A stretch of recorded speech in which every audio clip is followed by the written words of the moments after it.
Hello and welcome. This is Rooflemonger, my friends. It is time to talk the winners and losers of the gigantic Dragon Ball FighterZ patch, as is tradition on this channel. Now, to get out ahead of it, the real thing here is almost everybody is a winner in this patch, to be frank, right? So many characters win either just by direct buffs or indirect buffs due to system level changes. And the characters, you could say, like, either got small nerfs or didn't really get anything. They were among, if not already, the best characters in the game and remain so after the patch as well. So it's not exactly like they're doing bad, right? So in this, I'll be talking about the characters that frankly just impressed me the most with what they got and what is now possible for them. So that all said, hey, let's get to it. So I guess we have to start with Super Saiyan Goku. He's got this new stand medium to work with. Way more range, because why not? Crouch medium, hey, you got it back. So at point blank, yes, it is 10 frames now like it used to be back in the day. And also, because why not, let's keep the super range and maybe even further than it ever was really before. Because you were not connecting from that far away before. Let's get real, right? Now, some people might complain, like it's still negative. You know, that part hasn't really changed. It's less negative if you get like really far into the active frames of the move. But to be frank, it was always just one ki blast away from just being whatever. Like, it was never that big of a deal to me anyways, the negative frames, as there's just a million ways to circumvent it. So I don't consider that a big deal. Overall, just massive buff, right? And of course, we got to talk about the fact that you can now just combo after up beam. Like, wow. Because the big thing here is you get all these hits in, and this is well before you use your smash property, right? You know, normally old combo structure, you'd just be doing the basic stuff, you use your smash early on. But since you can save it and still launch the enemy so high up, you get to do a lot more creative stuff. Like, and this is like this is a super basic example too, right? Like, I don't even know what I'm doing. But you can use EX Dragon Punch and then, you know, recombo on the ground, and there you go, right? So those were more fancy combos before, and you had to sacrifice damage earlier on in the combo to get that property, right? And now, hey, whatever, no bigs. You got it. And the fact that, you know, you get to gain so much meter before you get into the EX penalty now, because this is a lot of hits before you burn that EX move, right? And the fact that EX penalty is not even as bad as it was before, like, is so much. All the characters that got this kind of routes, it's such a big deal for them. It allows for so much more creativity than you ever had before. And of course, you know, we got the new level 3, right? So in case you never saw it before, he actually doesn't go Super Saiyan 3 this time, right? And this version of the move, if you were not aware, if we just compare it here, let's turn on our damage. It will actually do just a little bit less than the base level 3. So the base level 3, where he's still Super Saiyan and still switches sides, this will do unscaled 4259 damage, right? The new version keeps the corner, doesn't go Super Saiyan 3. It's going to be a little bit less, as you can see right here. But not like a lot less, right? And keeping the corner is very valuable to any given combo structure. Long gone are the days of his old Season 1 Oki for level 3, right?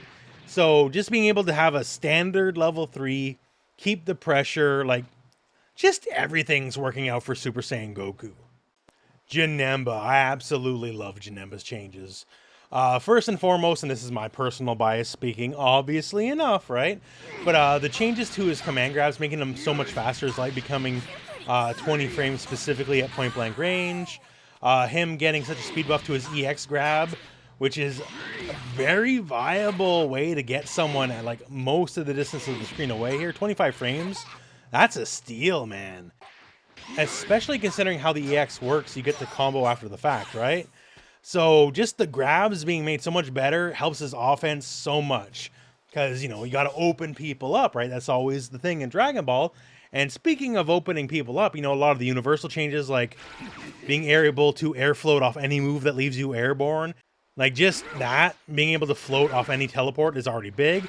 Plus, you know, the double teleports, like, good luck blocking, because given the right assist, man, 2 teleports plus a float, I just don't know how I'm going to block.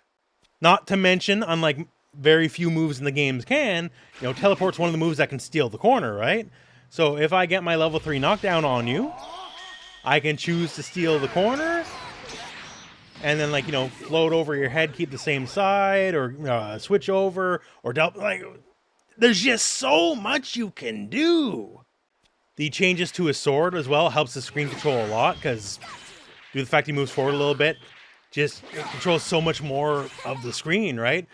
And any stray hit due to the changes, like easy tag, easy follow-up, all that kind of stuff, right? So his screen control and his gimmicks have gotten better, right? So what's not to love? I consider Kid Buu a winner for two things. One, he didn't get his annual nerfs. This is a tradition in Dragon Ball FighterZ. Every patch you got to nerf Kid Buu in some way, and every time you nerf him, it doesn't really matter because he's still basically one of the best characters in the game, regardless of the nerfs, but he didn't get nerfed. And due to a lot of the universal changes, like, you know, Mystic Ball now has the air float property, right? You can use air float, and all of a sudden now he's got, you know, left-right mix.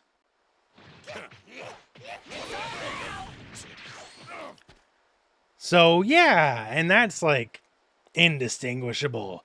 So all I can really just say is have fun with that. Because it's going to be very, very difficult to just defend against. Because it can easily be same side or other side, thanks to the fact you can now just freely float, thanks to the universal changes. I guess I will say you kind of do need an assist to set it up, because you got to push them back with the block stun a little bit. Because if you just let it rock as it stands, there's just a little too much pushback on the Mystic Ball. So he can't float over, so the assist riding over the pushback is what helps. But still, he didn't get nerfed. I expect him to get nerfed every year. Didn't happen this time around, I guess. And now he's even stronger yet because of the universal changes. So Goku Blue is a character I'm definitely impressed with overall. On one base level, just like, you know, your basic Vanish off your Ki Blast confirm, sure. You don't got to do that anymore. You actually get to save a little bit of meter, because the EX version of Divine Void Strike, that's the elbow, at extreme ranges here, sped up the attack startup when the opponent's at a distance, meaning easy confirms, go from there, whatever you want, doesn't really matter. Just saves you spending all that bar, right? You don't have to burn as much bar as you did before. That's pretty cool. Not the biggest deal, I guess, but I do like that change. The instant transmissions being more plus on block than they were before, just especially, you know, in laggier matches and all that kind of stuff. You could press a button if you're +1, but whatever fluctuation means you still might get B, right? So that's just good quality of life. It's absolutely, definitely your turn. Make sure the enemy is scared to block. And of course, naturally, it just puts you exactly at the fast range of the command grab. And of course, the other command grab is getting faster as well.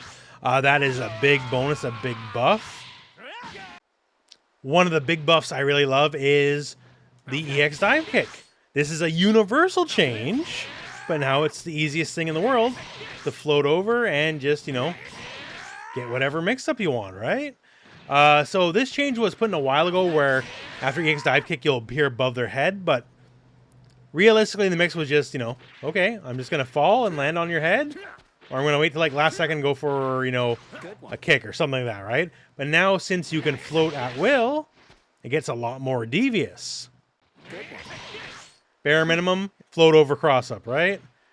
And then we go, okay, float over, oh, dash, fake, cross up. Or we can do a float over and then attack immediately with heavy, which cancels your float and then becomes an actual same side mix. Or float, then, like, there's so many things you can do with it, right? And it's very easy to get an assist that has just enough block stun to make it all one true block stun. And only the frame when you attack do they get out of the block stun, making it a true left-right mix and all that kind of stuff, right? So this move, the EX dive kick, which has been questionable of use for a very long time, especially in the block string sense, right? Now is truly a strong mix-up tool. Also, one of the biggest changes here, going back to grabs. So due to the fact his stand heavy was changed a little bit, you can now tick grab after it. As you can see right there, right? Before you need like some running momentum off normals and stuff like that. Now no more gimmickry. It just works. And stuff like, you know, medium heavy, they just work off anything, right? So his grab game is so much better.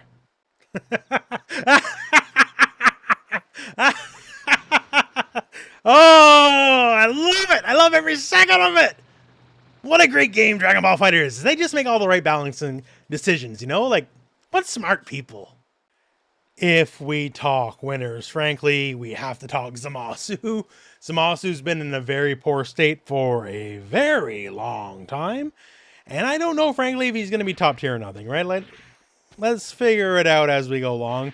But it's just the change of flight. Like, this adds so much more to him, right?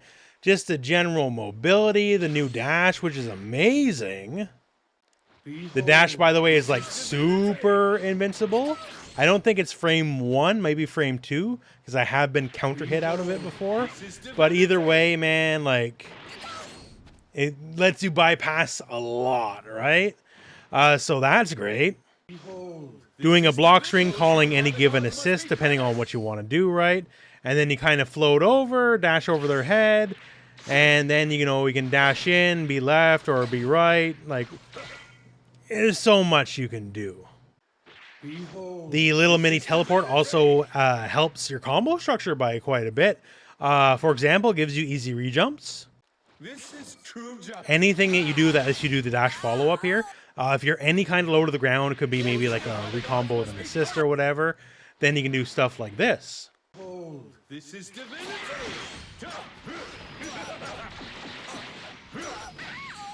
And just something simple like that, right? So it gives you rejuggle potential, tons of combo potential. If you're higher up, you can still dash forward and combo in the air. Like, the possibilities compared to what they used to be back in the day are near endless. All I can really say is with the new and improved flight and the options from flight and just everything revolving around flight, they have finally like doubled down on the gimmick, right? The gimmick is what made him a little bit weak, because we're going to give you this crazy unique option nobody else in the game has. And to make up for that, you're not going to get as much as everyone else has, right? So now that they've doubled down on what makes him truly unique, he feels truly unique. Hey, who'd have thunk it, right? And he's finally a worthy member of this cast. So for some of the losers, I gotta say Cooler. I've been a big fan of Cooler for many years. I've put a lot of time and energy defending the boy, and he's certainly better, right? He didn't get worse, but he could have used so much more. Like, yeah, cool things like, S has more untech time, more hit stun, so he can like get combos and stuff that necessarily weren't possible fully before. I like that, sure.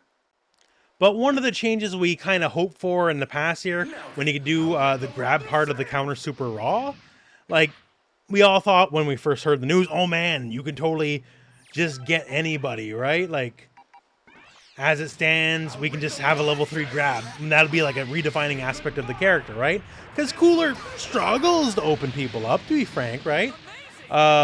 He's got a bunch of lows, but they're not the fast low everybody likes, right? But then we learn, okay, doesn't work on crouchers, right? So that dream's dead. And I don't think it would have hurt the game. It's not like Cooler would have took over this game, right? If they just let you have the alt level 3 become a real command grab, right? It would give a little flavor to the character. It certainly wouldn't put him in top 5 or even top 10 or maybe even top 15 or maybe even top 20. But it would have been fun, and we didn't get it. I like the changes to Cooler, but there is so many more things that could have been done, and they weren't. And frankly, that is just disappointing to me, because I feel like he just got a quick pass over, move on to the more popular characters, end of story, and he's languishing a bit in comparison. So to me, Cooler feels like a loser in that regard. Android 17. Very admittedly, I am not an Android 17 player, right? Just not my kind of play style. And maybe I wouldn't have been the best guy to ask for like what exactly he needs, what you could look for buffs, right? But I'm very confident in saying what he got is definitely not what people were asking for, you know? Like, oh man, making his sweep have an anti-air property. What? Why? You know? Changing some of the anti-air properties on this and like the Rekkas and all that. Like, did he need all these weird moves to have either more or gain the anti-air property? That's not exactly what I was thinking, right? Like, he's got it down heavy like everybody else. You know, sometimes you need better anti-air, sure, but like, you already had some anti-air property stuff, and just adding stuff to like anti-air to sweep, and that's, I guess, one of his bigger changes. I don't know, man. I feel like he's a loser just because I frankly didn't know what I wanted, but now looking at what I see, I definitely didn't want that. So those are just some of my thoughts on the matter. Of course, naturally, being as expansive as this patch is, I'm not going to talk about every single character, because once again, as we went over at the top of the video, pretty much every character is a winner, right? Like, yeah, is Goku Black a winner? Sure. I just think Zamasu's a bigger winner. Is Videl a winner? Sure. I think Blue Goku got a little bit more out of the patch, right? So those are some of my thoughts. But that said, I would truly and sincerely love to hear some of your thoughts here. The characters you love, why do you think they're so much better? Conversely, some of the characters you love, maybe why aren't they as, you know, good as you hoped for, right? However you want to do it, what you got to say, please post it in the comments below. And otherwise, hey, that's it for me. So in the end, thank you very much for watching. Hope this video has found you well. Go out and play some Dragon Ball.